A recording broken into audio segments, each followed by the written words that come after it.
بسم اللہ الرحمن الرحیم۔ السلام علیکم ورحمۃ اللہ وبرکاتہ۔ قرض واپس لینے کا عمل۔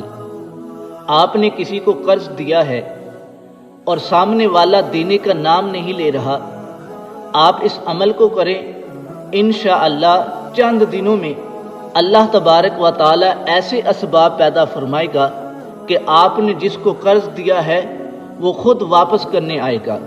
ویڈیو شروع کرنے سے پہلے چینل کو سبسکرائب کیجئے، ویڈیو کو لائک کیجئے تاکہ مزید معلومات آپ تک پہنچتی رہے۔